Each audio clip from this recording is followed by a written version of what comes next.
자, 여러분, 오늘은 교과서 54쪽부터 55쪽에 있는 내용에 대해서 확인을 하도록 하겠습니다. 자, 오늘부터는요, 새로운 중단원 두 번째, 자연에 대한 다양한 관점입니다. 실제로 자연을 바라보는 건 사람들마다 생각이 다들 다르다는 것. 예를 들어서 누군가는 자연을 하나의 의미 있는 존재 혹은 그 자연 자체로서 소중하다라는 걸 생각을 하고 있는 사람들도 있을 것이고요. 혹은 누군가는 이 자연이라는 거는 나를 위해서 혹은 우리 인간을 위해서 필요한 존재, 이렇게 생각을 하는 사람들도 있을 것 같아요. 이러한 점들에 대해서 확인하는 게 이번 수업 시간의 목표다라고 생각을 하시면 될 것 같습니다. 자, 학습 목표는요, 자연에 관한 인간의 다양한 관점을 사례를 통해 설명할 수 있고 인간과 자연의 바람직한 관계를 제안할 수 있다라고 되어 있는데요. 첫 번째는 이제 여러분 교과서 54쪽에 있는 내용인데요. 인간 중심주의에 대해서 우리가 먼저 확인을 할 거고요. 그 다음 시간에는 여러분 교과서 56쪽에 있는 생태 중심주의를 확인을 할 겁니다. 그리고 난 다음에 최종적으로 인간과 자연의 바람직한 관계에 대해서 이제 교과서 60쪽에서 확인하는 시간을 갖도록 하겠습니다. 그럼 오늘은 첫 번째 인간 중심주의의 의미와 특징, 그리고 어떤 영향을 끼쳤는지에 대한 내용을 확인해 보는 시간을 갖도록 하겠습니다. 우선 여기 질문이 이렇게 있어요. 자신의 모습은 아래 두 사람 중 어느 쪽에 더 가까운지 한번 써보자 라고 되어 있는데요. 여기에 있는 친구는요, 꽃이 참 예쁘다, 몇 송이 꺾어다가 내 방에 꽂아놓고 봐야지 라고 생각을 하는, 이야기하는 친구도 있고요. 여기에 있는 친구는요, 꽃은 자신이 피어난 자리에 있을 때 가장 아름다운 법이지 라고 해서 어떻게 생각하면 자연 환경을 보호하려고 하는 모습, 그리고 이 친구는 자연 환경의 보호보다는 자신의 아름다움을 자신의 욕구를 충족시키기 위한 이런 모습들이 나타나고 있는데요. 여러분은 어떻게 생각을 하는지, 선생님의 예를 가지고 간단하게 이야기를 한다면 기본적으로 선생님은 꽃을 참 좋아하는 것 같기도 하고요. 아니, 좀 싫어하는 것 같기도 하고요. 개인적으로 선생님은 워낙 그 화분 같은 것들이 집에 있으면은 거의 죽여버리는, 완전히 손이 마이너스 손이라서 기본적으로 화분 같은 것들이 들어온다면은 극구 거부하고 좀 이렇게 싫어하는 편이거든요. 왠지 모르게 나에게 들어오면 다 죽으니까 제발 이 아이들이 내 손에 안 들어왔으면 하는 마음이 조금 더 강한 사람인데요.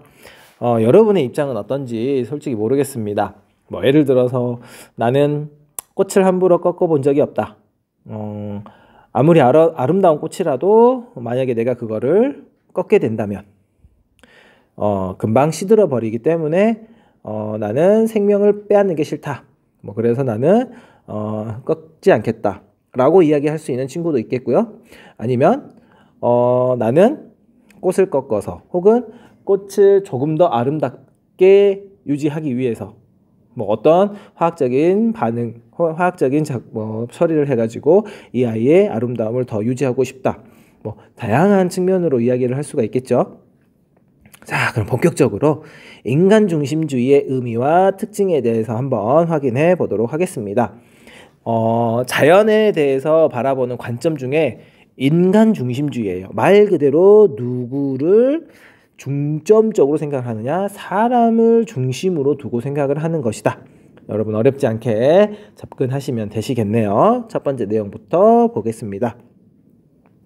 인간은 자연과 밀접하게 살아오면서 자연에 대한 다양한 사고방식이나 가치관을 형성하였다. 인간 중심주의는 오직 인간만이 이성을 지닌 존재라는 점에서 인간에게만 본래적 가치를 인정하고 자연을 순전히 인간의 이익이나 필요에 따라 평가하는 관점이다라고 되어 있습니다. 내용이 길기도 하고 조금 어려운 부분도 없지 않아 보이고는 있는데요. 그래도 여러분이 한번 생각을 해보자면 오직입니다. 누구만 인간만이 이성을 지닌 존재입니다. 다른 모든 것들은 이성과 관련이 없다라는 거죠. 이성이라는 거는 생각을 할 수 있다라는 것이잖아요. 그래서 인간만이 생각을 할 수 있다. 그래서 인간에게만 어떤 가치를 인정을 하냐? 본래적 가치를 인정합니다. 자, 본래적 가치는 옆에 설명이 되어져 있습니다. 다른 어떤 것의 수단이기 때문이 아니라 그 자체가 목적이기 때문에 갖는 가치이다. 즉, 인간은 무엇을 위한 수단이 아니라 인간은 인간 그 스스로가 가치를 지니고 있는 그 자체가 목적입니다. 그래서 이걸 본래적 가치라고 표현을 하는 것이고요. 계속해서 자연을 순전히 인간의 이익이나 필요에 따라 평가하는 관점입니다. 즉, 자연이라는 친구는 이성을 지닌 존재도 아니고 본래적 가치가 지닌 것도 아니다. 누구에게 필요한 것이다. 인간에게 필요한 것이다. 즉, 인간의 이익이나 필요에 따라 평가. 나에게 이익이 생기거나 필요하다. 그러면 자연은 좋은 것. 하지만 나에게 필요가 없거나 혹은 나의 이익과 아무런 관련이 없다라면 자연은 그냥 아무것도 아닌 것. 이렇게 평가가 되는 거죠. 이걸 인간중심주의라고 표현을 합니다. 누구에게 필요하느냐, 즉 누구를 중심으로 보느냐, 인간을 중심으로 보고 있다. 이 부분을 우리가 생각을 하시면 될 것 같아요. 자, 이에 따르면 계속해서 보시겠습니다. 이에 따르면 인간은 자연과 구별되는 우월한 존재로, 인간은 자연과 구별되는 우월한 존재로 자신의 이익과 행복 증진 등을 위하여 자연을 수단으로 이용할 수 있다. 자, 사람이라는 건 하나의 수단이 될 수 없지만 자연이라는 건 수단으로 작용을 할 수가 있다는 거예요. 인간 중심주의에서는 누구를 위해서? 인간을 위해서. 이는 인간의 욕구 충족을 위한 도구로서 자연이 지니는 유용성을 중시하는 도구적 자연관에 근거한다. 자, 자연이라는 건 도구이다. 하나의 수단이 된다라는 것이죠. 자, 여기서 말하는 도구적 자연관이라는 건 자연을 도구, 누구를 위한 도구? 인간의 이익이나 필요 혹은 욕구 충족을 위한 도구로 바라본다라는 개념으로 도구적 자연관이라고 표현을 합니다. 이제 아래쪽에 보시면 이 도구적 자연관과 관련된 내용을 가지고 이야기하는 부분이 있을 거예요. 자료 1과 관련해서. 다음 두 번째, 인간 중심주의는 근대 이후 서구에서 자연에 관한 지배적인 관점으로 자기매김한 이래. 자, 서구에서 자연에 대해서 지배적인 관점으로 자리매김합니다. 그래서 일반적으로 서구, 우리가 보통 이야기하는 서양에서는 이런 인간 중심주의를 가지고 오게 됩니다. 과거에서부터 쭉. 자리매김한 이래 자연을 탐구하고 개발합니다. 그래서 서양에서는 자꾸 자연 환경을 개발하려고 합니다. 그걸 위해서 과학기술의 발전과 경제 성장을 이루어 인간의 삶을 풍요롭게 하는 데 도움을 주었습니다. 자, 이 자연이라는 건요, 인간에 의해서 지배를 당할 수 있다. 즉, 이걸 다르게 표현하면 인간에 의해서 자연 환경은 바꿀 수 있습니다. 인간의 이익과 예를 들어서 이익이라든지 필요에 따라서 자연 환경은 충분히 바꿀 수도 있고요, 변형시킬 수도 있습니다.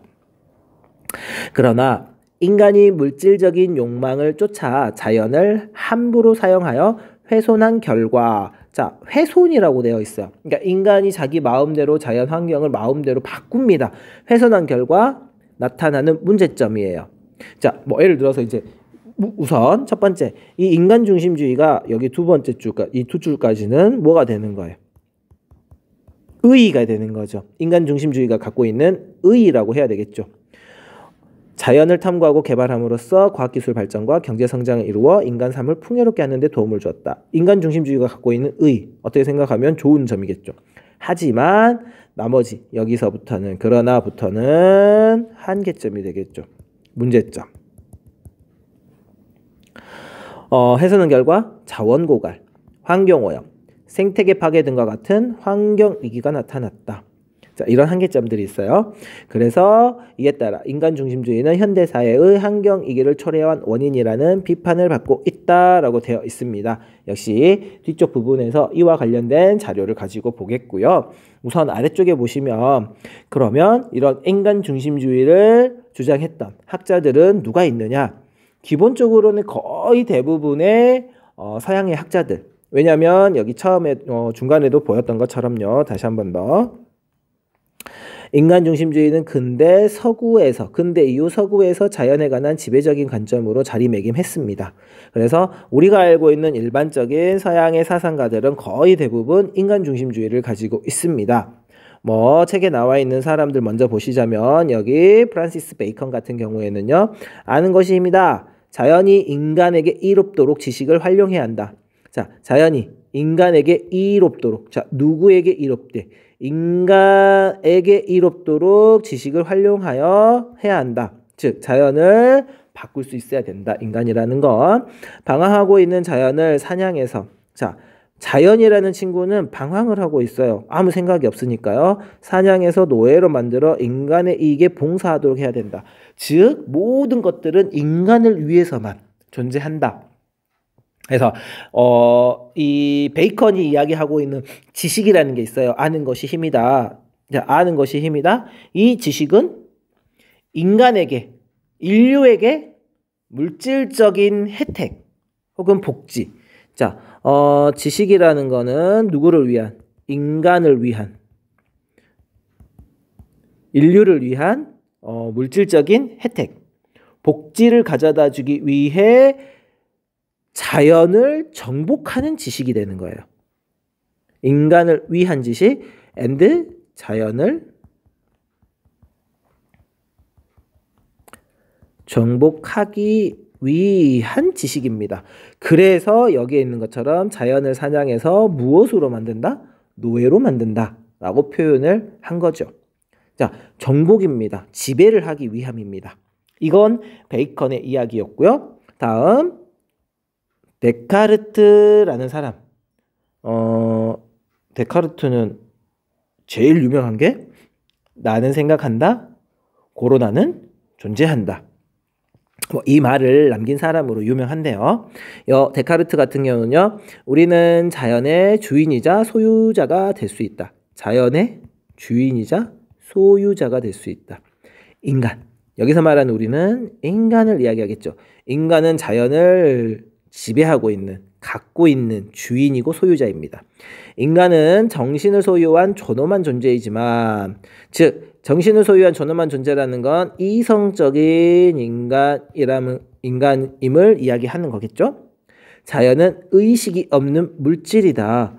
근데 실질적으로 봤었을 때 자연 생태계에 살아가고 있는 모든 동식물들은 하나의 생명이 있는, 의식이 있는 존재이잖아요. 근데 당시에는 이렇게 의식이 없는 존재. 그래서 이 자연을 의식이 없는 기계적인 인과관계 법칙에 종속이 된 걸 이렇게 표현을 하고요. 이런 두 사람 말고도 이 인간 중심주의를 나타냈던 대표적인 학자 중에 또 다른 사람이 누가 있냐면 아리스토텔레스. 유명하죠. 이 아리스토텔레스 같은 경우에는 식물은 동물의 생존을 위해서, 동물은 인간의 생존을 위해서 존재한다. 가축이 식량이나 기타 용도로 존재하는 것처럼 야생동물도 그러하다라고 해서 이 아리스토텔레스 같은 경우에는 목적론적 자연관 혹은 똑같습니다. 도구적 자연관. 자, 자연이라는 거는 누구를 위해 필요한 것이다. 인간을 위해 필요하다. 인간을 위한 도구로서 작용을 한다. 그래서 조금 전에 이야기했던 것처럼 식물은 동물의 생존을 위해서, 동물은 인간의 생존을 위해서, 자, 자연이라는 건 누구를 위해서 존재하는 것이다? 인간을 위해서 존재하는 것이다. 해서 이런 인간 중심주의적인 성격을 보여주었고요. 또 다른 사람으로서 토마스 아퀴나스. 토마스 아퀴나스 같은 경우에는 야수를 죽이는 것이 죄라고 주장하는 사람은 오류를 범하고 있다. 신의 섭리에 의해 동물은 자연의 과정에서 인간이 사용하도록 운명 지워졌기 때문이다. 자, 야수뿐만 아니라 동물을 죽이는 건 아무런 죄가 되는 게 아니다. 누구를 위해서 사용하도록 만들어졌기 때문에 누구에 의해서? 신의 섭리에 의해서. 신의 섭리에 의하자면 자연이라는 창조물들은 누구를 위해서 창조된 것이다. 인간을 위해서 창조된 것이다. 그러니까 역시 똑같습니다. 아퀴나스도 도구적인 자연관이다 라고 생각을 하시면 되겠죠. 지구상에 존재하고 있는 모든 것들은 모두 다 인간을 위해서 존재하는 것들이다라고 표현을 하는 것이죠. 그래서 기본적으로 여기에 있는 베이컨, 데카르트뿐만 아니라 아리스토텔레스, 아퀴나스 등 유명한 서양의 학자들, 과거에 있었던 학자들은 거의 대부분 인간 중심주의를 표방을 하고 있습니다. 자, 그럼 이런 인간 중심주의와 관련된 것들이 환경에는 어떤 영향을 끼쳤는지 사례를 가지고 조금 이야기를 해보게요. 첫 번째 자료 1에 보시면 일상생활 속에 숨어있는 인간 중심주의적 생활 태도라고 되어 있습니다. 한번 살펴보게요. 애원이의 하루라고 되어 있습니다. 기본적으로 모든 친구들의 하루다라고 생각을 하시면 괜찮을 것 같아요. 오늘 아침에 그만 늦잠을 자고 말았다. 서둘러 샴푸로 머리를 감고 샴푸로 머리를 감게 되면 자연 환경이 파괴가 되겠죠. 조금 전에 이야기했던 것처럼 여기 왼쪽에 있는 것 다시 한 번 더 이야기하자면 자원 고갈, 환경 오염, 생태계 파괴 이런 부분들을 가지고 온다. 자, 그러면 이렇게 애원이처럼 우리 일반적인 모든 친구들이 하는 거, 선생님도 마찬가지겠죠. 샴푸로 머리를 감는다라는 건 자연 환경을 파괴를 하고 있다라는 거죠. 만약에 우리가 이 자연 환경을 생각을 한다면 샴푸로 머리를 감는 게 아니라 뭐 청포물로 감는다거나 아니면 그냥 물로만 머리를 감는다거나 뭐 이렇게 해야 되겠죠. 교복을 급히 챙겨 입고 있는데 어머니께서 출근하면서 차로 등교를 도와주시겠다고 하셨다. 야호! 차로 학교 앞까지 편하게 올 수 있어서 기분이 좋았다. 자, 차로 등교를 한다. 걸어 다닐 수 있는 거리라면 걸어 다니는 게 자연 환경을 파괴하지 않은 가장 좋은 방법이겠지만 차로 등교를 한다. 만약에 차로 등교를 해도 최대한 자연 환경을 생각한다면 무슨 교통을? 대중교통을 이용을 한다면 자연 환경에 주는 영향은 최소화시킬 수 있을 겁니다. 하지만 어머니의 차로 갔다라는 건 승용차를 이용을 하는 것이고요. 선생님, 저희 집에 어머니 차는요, 전기차인데 혹은 수소차인데요 라고 한다면 그래도 자연 환경에 영향은 조금은 덜 줄 수는 있으나 실질적으로 자동차를 만드는 과정에서 이미 환경오염은 시작이 되는 거잖아요. 이렇게 확인을 하고요. 교실에 들어갔더니 친구들이 학교 곳곳에 벚꽃이 피어서 한창 예쁘다고 하면서 사진을 찍자고 했다. 나는 친구들과 함께 쉬는 시간을 아껴서 신나게 사진을 찍었다. 이왕이면 벚꽃이 흩날리는 게 멋질 것 같아서 나뭇가지를 툭툭 치니, 자, 나무를 때렸어요. 사람을 때리면 당연히 나쁜 행동이겠죠. 나무를 툭툭 쳤다. 만약에 똑같이 인간하고 똑같은 존재라고 생각했다면 우리가 함부로 때릴 수 있을까요? 그건 아니잖아요. 그래서 이런 부분들도 다 인간 중심주의적인 생활 태도가 되겠죠. 그래서 아침에 식사를 못하고 왔더니 점심시간 즈음에는 정말 배가 고팠다. 우와, 내가 제일 좋아하는 돈가스가 나왔다. 허겁지겁 밥을 먹다 보니 생각보다 금방 배가 불렀다. 욕심을 내어 가져온 밥과 반찬 중에서 남은 것은 모두 버리고 교실로 돌아왔다. 자, 모두 버리는 거예요. 아까 이야기했던 생태계 파괴, 환경 오염. 자, 이런 음식물 쓰레기 많이 나오는 것도 특히 이제 돈가스를 가지고 이야기를 하자면 결국은 가축이잖아요. 가축을 키우기 위해서는 많은 양의 식량 작물들이 필요합니다. 가축들이 먹기 위한 작물들. 그런데 그 식량 작물 가축을 먹이지 않고 그냥 사람들에게 준다면 아마도 전 세계에서 굶어서 죽는 사람들은 아마 없을 거예요. 이런 문제들까지도 우리가 이야기할 수 있겠고요. 하교 후 소파에 앉아 쉬고 있는데 애완견 민키가 꼬리를 흔들며 나에게 다가온다. 민키는 기분이 좋은지 날 보며 연신 짖는다. 얼마 전 성대 수술을 해주었더니 소리가 한결 작아졌다. 물론 이제 층간소음이라는 부분을 가지고 이야기할 수는 있겠지만 층간소음도 결국은 인간을 위해서, 강아지가 인간을 위해서 존재하는 것인지는 솔직히 한번 생각은 해봐야 되겠지만 그 강아지의 의사를 물어보고 우리가 성대 수술을 한 건 아니잖아요. 내가 당장 귀찮으니까 윗사람들 혹은 다른 집에게 피해를 주고 있으니까 성대 수술을 그냥 시켜버린 거잖아요. 층간소음이 걱정이 없어서 다행이다. 오늘도 즐거운 하루였다. 내일은 또 어떤 즐거운 일이 나를 기다리고 있을까라고 되어 있는데요. A1이 하루에서 인간 중심적인 생활제도. 자, 여기에 있는 밑줄 친 친구들이 모두 다 인간 중심주의적인 생활 태도에 해당한다 라고 여러분이 생각을 하시면 되겠고요. 계속해서 써보시면 됩니다. 그렇게 생각한 이유를 A씨와 같이 써보자 라고 되어 있어요. 샴푸를 사용을 하는 거, 물에 잘 분해되지 않는 화학 제품을 사용하였다. 그러면 차를 탄 거는 이산화탄소를 배출하는 배기가스 같은 것들, 그 다음에 나무를 이렇게 치는 거는 꽃잎이 일부러 떨어지게 한 거잖아요. 그리고 돈가스를 먹는 거는 육식, 아까 이야기했던 것처럼 육식을 하려면 엄청나게 많은 식량작물들이 필요하다라는 거, 음식물을 버린 거는 음식 쓰레기 생기는 거, 애완견 수술한 것들 모두 다 해당합니다. 다음 두 번째 자료는요. 관광지 개발과 동굴 생태계입니다. 동굴은 오랜 시간에 걸쳐 자연이 만들어낸 신비를 고스란히 담고 있다. 그러나 관광지로 개발된 동굴들은 대부분 심각하게 훼손되기도 한다. 이렇게 한번 훼손된 동굴은 과거 모습 그대로 회복하기 어렵다라고 되어 있습니다. 여기에는 우리나라에 있는 석류굴, 구씨굴, 화암동굴이라고 되어 있는데 모두 다 석회동굴입니다. 참고로 모두 다 석회동굴이고요. 우리나라에 있는 이 석회동굴의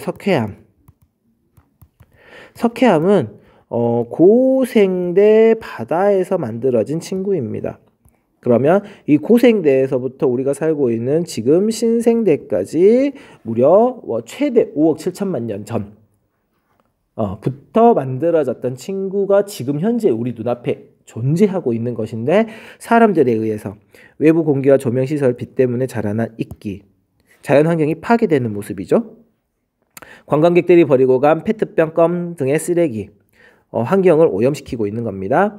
관광객에 의해 손때가 묻거나 훼손된 종유석, 실제로 이 종유석이 원래 더 자란다라면 이런 식으로 아래쪽으로 더 내려와야 되는데 이 부분을 뭐 했냐면 잘라가 버린 거예요. 이게 시간이 지나면 점점점 이렇게 커집니다. 이거 이제 위에서부터 아래로 이렇게 내려오는 친구이기 때문에 처음엔 이만큼이었지만 나중에는 더 이렇게 더더욱 커지는 겁니다. 이게 커지기 때문에 이걸 잘라버려요. 이거 잘라가지고 가져가면 그냥 석회암 돌덩어리일 뿐입니다. 우리에게 주는 감흥은 솔직히 하나도 없어요.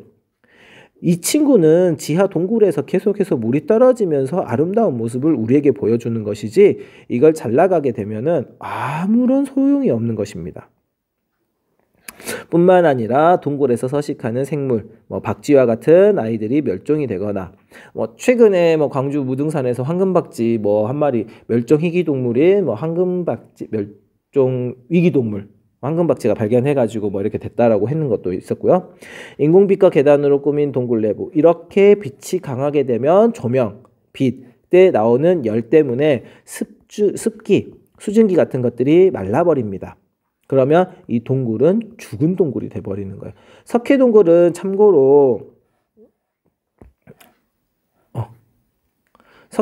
참고로 물이 있어야, 습기가 있어야지만이 이 동굴 생태계가 계속해서 유지가 될 수 있거든요. 근데 이렇게 돼버리면 말라버리게 됩니다. 그래서 이와 같이 인간의 이익을 위해 자연을 개발한 사례를 조사해보자라고 되어 있는데요. 여러분들이 다양한 형태의 자연환경을 파괴한 모습을 생각을 하시면 될 것 같아요. 예를 들어서 케이블카 설치한 부분들. 케이블카를 설치하면서 환경을 훼손하는 것들 또 있겠고요. 또 다른 거, 인간의 이익을 위해서 자연을 개발한 사례, 뭐 산을 깎아가지고 무엇을 만들었다, 뭐 산을 깎아서 무엇을 했다, 모든 것들이 다 해당한다라고 접근을 하시면 될 것 같습니다. 어렵게 생각하면 한없이 어렵겠지만 편하게 접근을 하자면 이런 인간에 의해서 자연 환경이 파괴된 것, 인간에 의해서 자연이 파괴된 것들, 뭐 케이블카 사례뿐만 아니라 간척도 가장 대표적인 개발 사례가 되겠죠. 인간에 의해서 자연을 개발한 거. 자, 이렇게 간척을 하게 되면 갯벌이 줄어들고요. 갯벌은 그 자체로서 자연 환경을 정화시키는 기능을 갖습니다. 그럼 갯벌이 줄어든다는 건 정화를 할 수 있는 기능이 줄어들기 때문에 생태계는 점점점 오염이 될 수밖에 없다. 이런 식으로 해서 여러분이 다양한 사례를 한번 생각을 해보시면 좋을 것 같아요. 자, 오늘은 이제 여기 인간 중심주의의 특징과 의미까지 이야기를 했고요. 다음 시간에는 여러분 교과서 56쪽에 있는 생태 중심주의의 의미와 특징에 대해서 확인을 하겠습니다. 인간 중심주의가 인간을 중심으로 뒀다면 생태 중심주의는 자연, 환경을 중심으로 이야기를 하는 것이기 때문에 대비되는 개념으로 접근을 하시면 좋을 것 같아요. 우선 여기까지 마치고 계속 이어서 오늘 수업 내용 다시 한 번 더 정리해 주도록 하겠습니다. 모두 수고 많으셨습니다.